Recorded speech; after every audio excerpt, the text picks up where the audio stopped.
Hey guys, and welcome to another episode of UA Eats. I'm UA and I am in Edgewater, New Jersey. I was in Fort Lee not long ago, but Edgewater and Fort Lee are pretty much right next to each other.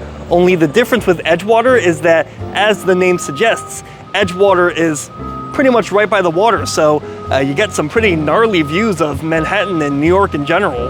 But I'm here at, if you hear some traffic in the background, apologies, I think there's like a truck backing up and my bad, there's nothing I can do about it. But I'm eating at a place that was recommended by some of you guys. Many people say that this is the best steakhouse in all of New Jersey. And we've eaten a lot of great steakhouses in New York City, but best steakhouse across the pond, you might say, across the river, that really means a lot. The River Palm Terrace, and it's a Monday at lunchtime, and even at this time, just look at how full this parking lot is. It was even more full earlier. Like, this line was kind of going all the way down the parking lot. And actually, look, see? Another fancy BMW is pulling up. So yeah, I mean, even in the middle of the day, this place is completely crowded. They're valet parking only, but the valet told me that it should be okay during the daytime as opposed to the weekend or the evenings. So it's a really nice building. You know, I like this yellow building, kind of looks sort of medieval. Makes me feel like this is a place that like Don Quixote would eat at or something. So hopefully we have luck getting inside. So let's check it out.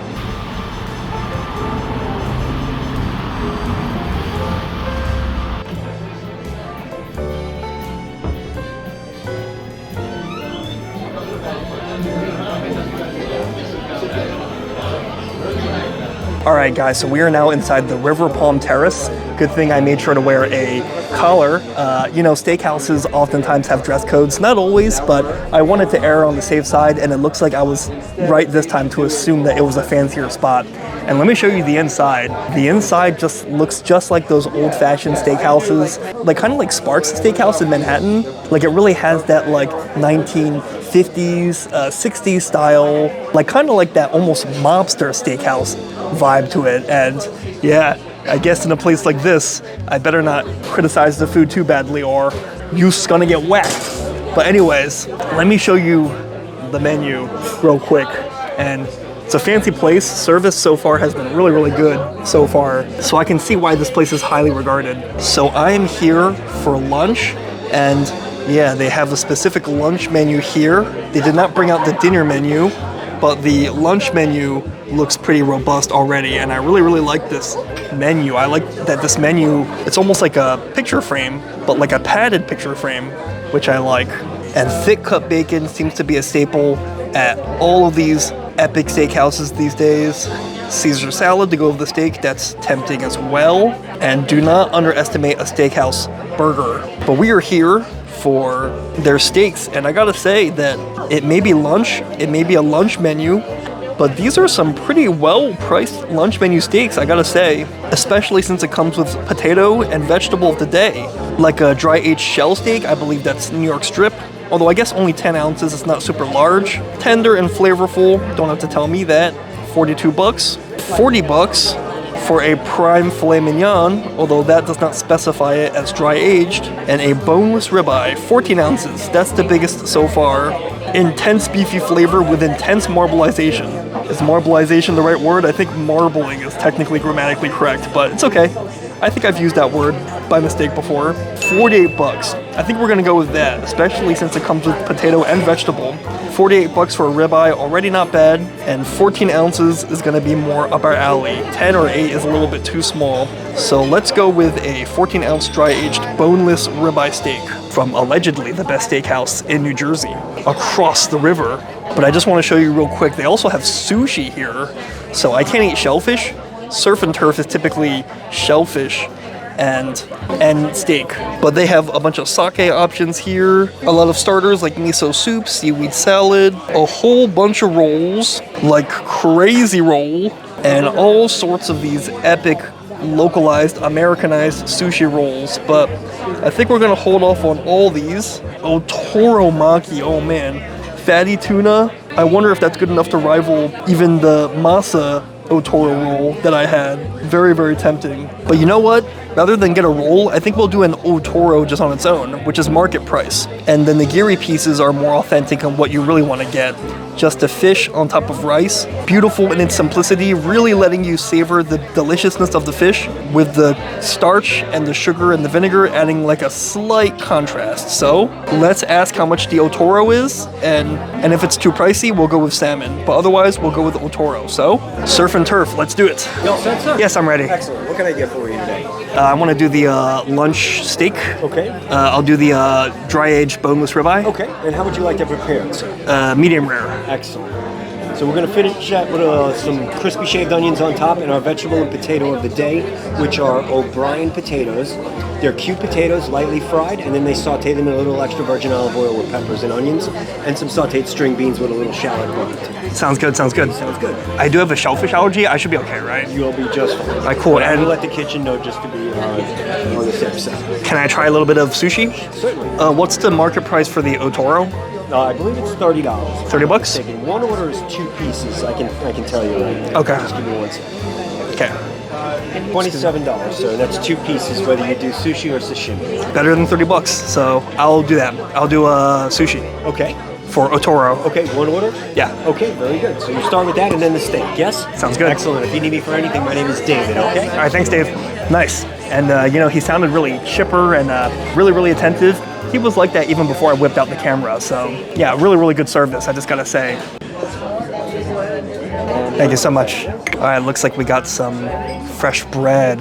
Ooh, this is I'm guessing this is focaccia, like onion and garlic. Thank you so much. Oh, nice. Yeah, they just brought the soy sauce over as well. I think this is low sodium soy sauce based on the green cap. But yeah, this is a pretty good looking bread. It looks like focaccia with onion and garlic, I believe, maybe some herbs as well. So this bread is not getting any warmer, so let's just grab one real quick. Ooh, it's been sitting a bit, but it's warm, so that means it's freshly baked. Piping warm, and it looks nice and soft, almost like an edible sponge. Doesn't it kind of just, isn't the shape and the texture just like a sponge? Hopefully, it tastes better than a sponge.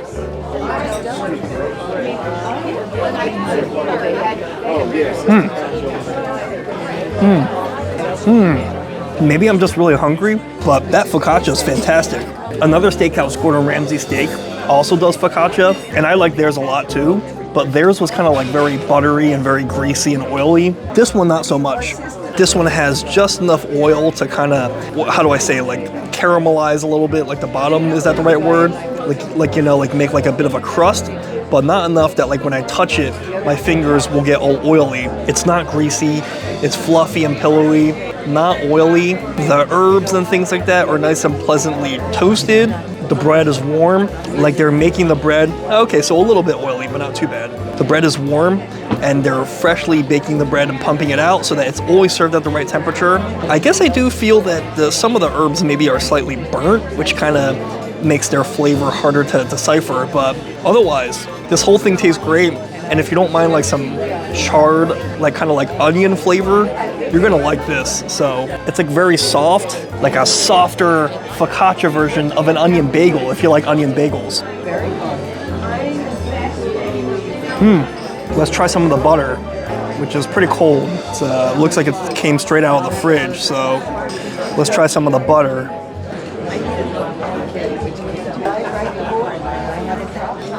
Just stick a piece on top.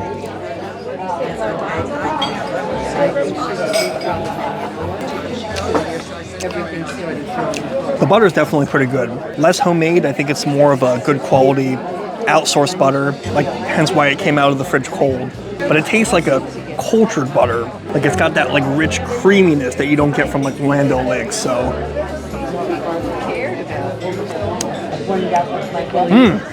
Yeah, I don't think they're making it in-house, but it's pretty good. But let's not fill up on starch. Let's save room for our steak and our sushi. Oh, it's made in-house? Oh, is the butter made? This is our focaccia bread. which we make in-house. No, the butter we go off with, but the focaccia bread is made on the premise. Yeah, I can tell the focaccia's baked fresh. The focaccia's awesome. Glad you're enjoying it. Thank you. I'm assuming this is your first time here? First time, yes. Best better bet would be to come in here one night for dinner. Okay. Get the whole experience. We have a very varied menu. We are more than willing to accommodate anyone with any one of their suggestions. I like to personally ask my guests to try to stump me, try to get the cooks in the back to be like, oh, okay, let's see how we do this. Right? But enjoy. Sounds good. Looking forward to it. I was referring to the butter. I think he thought I meant the bread, which does taste made in-house. It's always the best experience to eat at steakhouses for dinner. In my case, it's going to run up quite the bill if I'm reviewing all these steakhouses for dinner. Plus, it's often easier to get a reservation during the daytime. Please enjoy. Thank you. All right, so the Toro has arrived. The O Toro. This is the fatty tuna. Not cheap. 27 bucks is expensive even for O Toro. If you order this at a sushi restaurant, I would expect to pay more like $15, although I guess you get two in this case. It might be 15 just for one. In Japan, this would be like $5 each. But at least they were a pretty good size. At least they're very large, so nothing to it but just to try it. So let's try one without any soy sauce, just to see how it tastes on its own. Clear the palate first with some pickled ginger. Oh, they're all stuck together. And then this one might have some wasabi on it already, but let's just plop this directly in our mouth and see how the flavor of the fish is on its own.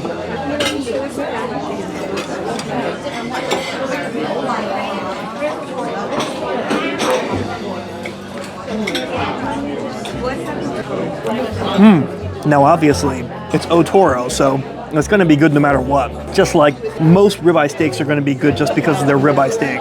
But I think in this case, the O Toro was, I don't know, a little bit chewy almost. I think it is cut a little bit too thick. Like it's great that they were generous with the portion, but in this case, I think it was a little bit too much of a good thing, so to say. Like, let me lift some of this fish. Like, yeah, hopefully you can see that it's just a very thick piece of nigiri fish. And when it comes to nigiri, even Toro, usually you want it to be more thin so that it melts more in your mouth and isn't too chewy. But let's see if soy sauce jazzes it up a little bit. Thank you. Looks like our steak sauce is here. That might be good enough. And let's see if dipping this in the soy sauce will help. Fish side in is the way to do it, technically.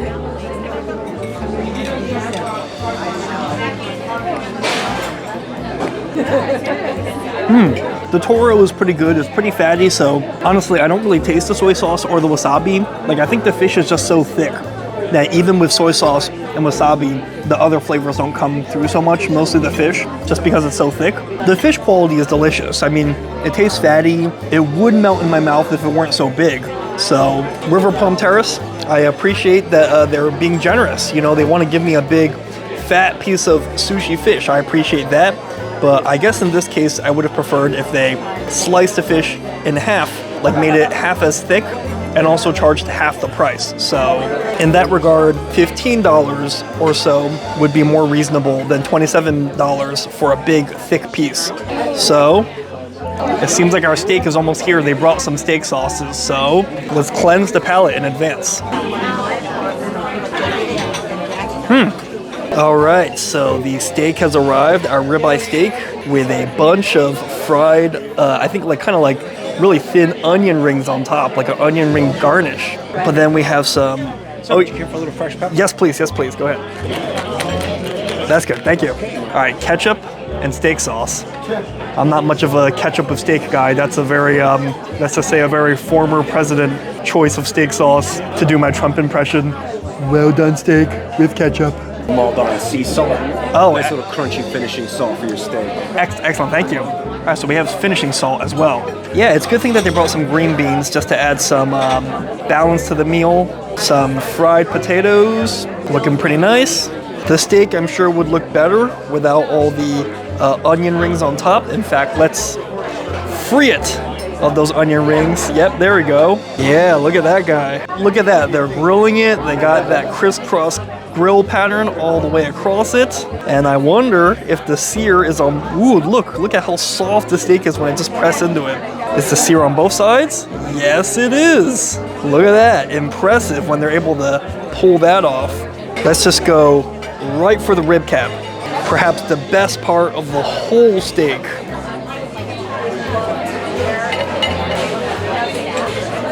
Ooh, it looks cooked well. That looks like medium rare. Even on the outside, which is more likely to not cook evenly and to be more overcooked. It looks like medium rare to me, so as it does from this angle. So let's take a bite. Bite numero uno.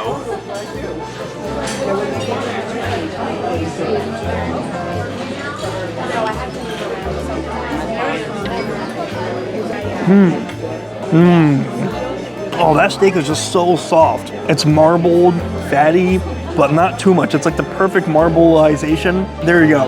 I used the made-up word. It's marbled enough where it's just tender and soft in your mouth. Even though I took a big bite right there, it went down easy.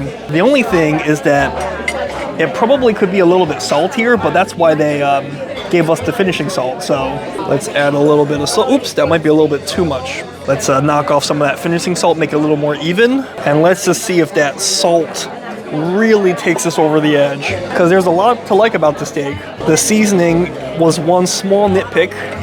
A sear on both sides and just cooked completely beautifully. So let's take another bite.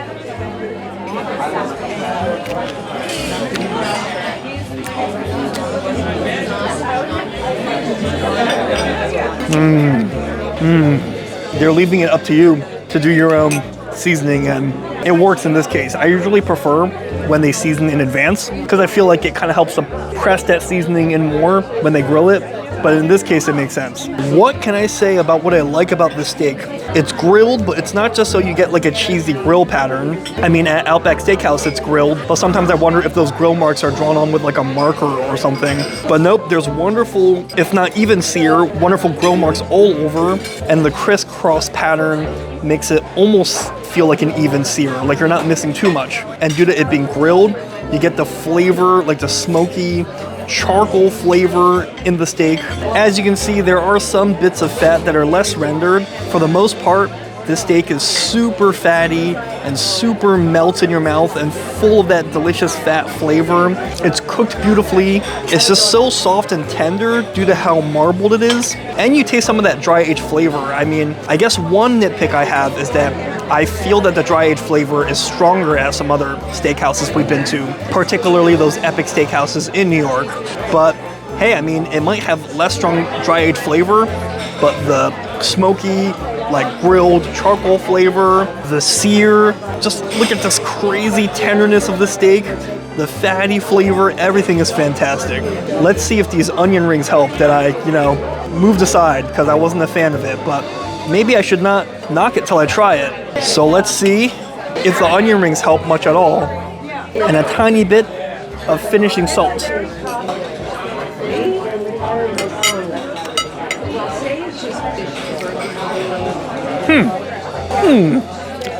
Let's just try some on their own.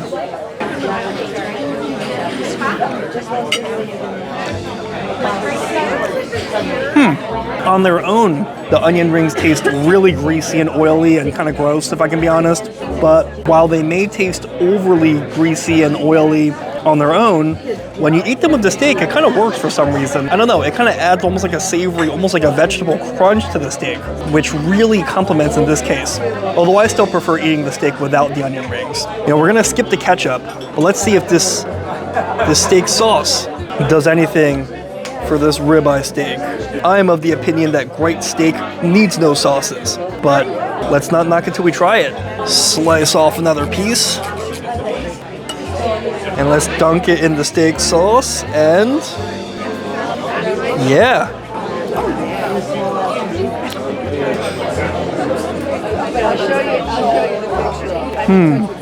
So the steak sauce kind of doesn't taste that great to me. It kind of has like a weird aftertaste, almost like a little bit of a, I don't know, like a burnt almost like a liquid smoke aftertaste. I would avoid this steak sauce. It almost tastes like something you would get from like Burger King or something like that. Maybe it's just not for me. I would eat the steak on its own. I don't think it needs the steak sauce. But the steak is fantastic as long as you know, Salt Bae your own steak.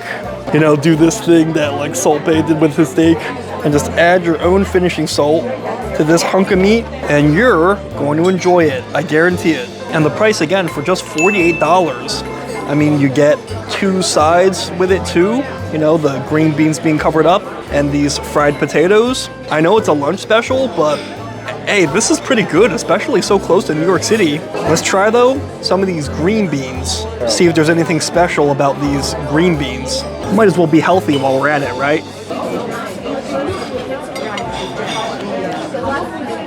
I mean, they just taste like normal green beans. Nothing too special about these. They do taste nice and buttery, nice and rich and creamy, but otherwise, they just taste like normal green beans. If anything, I feel that they could stand to be a little bit more cooked because they're slightly on the stiff end here. All right, lastly, before we conclude the video, let's try some of the potatoes. And these potatoes look nice and crunchy and crispy. So the last thing we're gonna review before we call it a vid.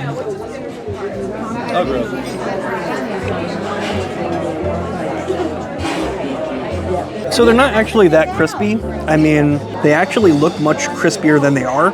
They're a little bit, I would say a little bit soft and a little bit wet and kind of oily and soggy in like an oily way in some areas. So I mean, I guess the way that I think about it is these are kind of like Wendy's fries, where if you recall Wendy's fries, I feel like get really soggy and wet and limp, as opposed to McDonald's fries, where when they get cold, they will still stay cardboardy and hard. I might be thinking of the original Wendy's fries, not the new ones, but you know what I mean. Anyways, guys, I think that's gonna be it for this video. I'm glad I came up here to Edgewater to try this place. A lot of people said that this is the best steakhouse in New Jersey. I feel like New York City gets a lot of shine and New York City gets a lot of hype and attention. But New Jersey is a big state and a diverse state and has a rich culinary scene as well. So I think best in Jersey is really saying something. I will say the River Palm Terrace definitely lived up to the hype and is definitely worth checking out, particularly for their lunch special. But anyways, guys, that's going to be it for this video. Thank you so much for watching. I hope you enjoyed me taking you to a really well-regarded spot here in Jersey. Do you think the food looked good? Have you eaten at the River Palm Terrace before? And what are your favorite steakhouses in New York, Jersey, anywhere?